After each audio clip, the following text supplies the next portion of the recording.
If there's one thing that I understand very well, it is the announcement of a new phone, a new piece of tech, and getting really excited over the specs of that new piece of tech. After all, at the time of announcement, you can't get your hands on it, you can't test it, you can't use it. All you have are those specs: the camera, the processor, the sensors, the display. All of that stuff can be very exciting. It's so easy to get caught up in the theoretical capabilities of a device, and that's what the specifications represent. And you look at those gigahertz and you start thinking, how fast, how smooth will this device be? But here's the problem. Those raw numbers in that table on that website very rarely give you a solid idea as to what it's actually going to be like to use that device. I cannot tell you how many times I have gotten comments on my videos that read something like this: if it doesn't have a flagship camera, I'm not going to buy it. But here's the question: what does make a camera a flagship camera? What is the definition of flagship level, and how do you attain it? Let me kind of approach this from another direction. What would you do if there was a phone that had a smaller camera sensor than another phone? The sensor itself was smaller, the pixels are smaller, maybe that sensor is even older, but yet when you took pictures with both, it gave you better looking images. Well, this is not some hypothetical. This is something that we have seen for a long time, many times over. And when we talk about better looking images, unfortunately, there is no objective way to judge how good a photo looks. I'm sorry, there just isn't. You can say, this one has more detail, this one has less detail, but it is a subjective value statement to say that more detail is better. That is still your preference. I know that sounds crazy to some of you, but it just is. What we can look at, though, are things like MKBHD's blind camera test, which has been won many times by phones with small sensors, pixel devices, even budget pixel devices.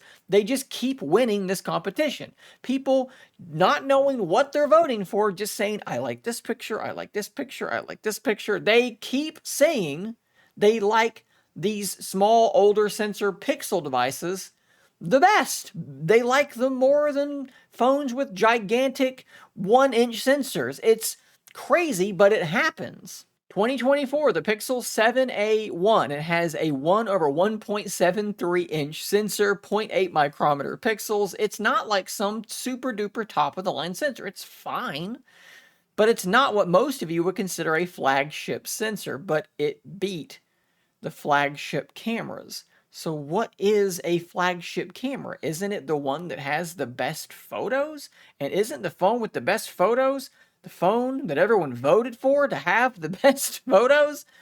Doesn't that make sense? Here's the reality. The actual real-world performance of a camera on a phone often has just as much, if not more, to do with the software processing as it does with the hardware it's working with. And that's what Google leaned on for a long time. They are now finally using better sensors and combining really good sensors with really good processing to have even better photos and videos than before. But for a long time, they said, we don't really need great sensors. Our processing is so good that we can beat the flagship cameras with our cheaper phones. I get comments all the time about how Vivo and Honor and Oppo are using better camera sensors than devices like the Z Fold or the Pixel Fold. But again, when you actually take the photos, are they really that far behind? The answer is occasionally, right? There are instances, like on my Honor Magic V5, the telephoto for me is just better than the Z Fold or the Pixel Fold. It has more detail. It just seems to be a really nice telephoto sensor. But in other ways, I just tend to not really like some of these other Chinese OEMs processing. Colors are cranked into the stratosphere, exposure is inconsistent. Usually it's like so bright that there are just no shadows anymore, but sometimes it goes really dim as well. I'm just not a fan of the way that, Honor, Oppo, the way that they process their images. Even though they have better camera hardware, I don't prefer their images. Here's what's interesting, though. That same principle applies to things like the overall speed and fluidity of a phone. You guys know that I love Pixel devices, and even though they use Tensor processors, which are slower, my experience with them has been great. Yes, they can sometimes be a little bit overly warm, and their efficiency wasn't always great, so the battery might not have been as good. Most of that seems to be pretty well worked out now.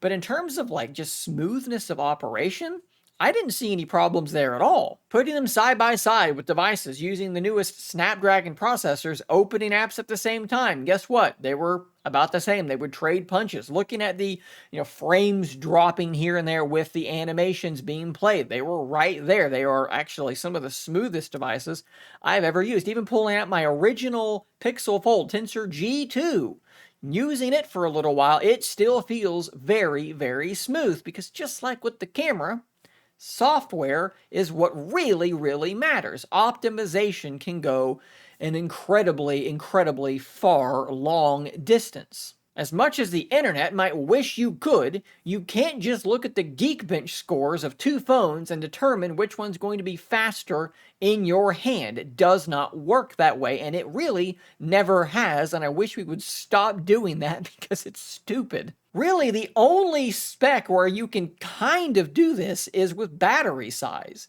If a phone has a 5800 milliamp hour battery and this phone has a 50 or a 4400 milliamp hour battery, this one's probably going to last longer. If this one has a, let's say 80 watt charging speed and this one is 25, this one's going to charge faster. That is obviously just true. But even with that, people often take it too far. They look at a phone like the Honor Magic V5, 58 something 100 milliamp hour battery for the global variant. Then they look at a phone like the Z Fold 7, 4400 milliamp hour battery, and they say that the Z Fold battery life must be absolutely awful, dreadful, unusable. But the reality is that there are many tests out there and many use case scenarios where the 4400 milliamp hour battery in the Fold 7 outperforms phones with larger batteries and sometimes even smaller screens. There's just far too much writing on the actual use of the device, the processor, and the software optimization to just simply look at milliamp hours and determine which phone is going to last longer,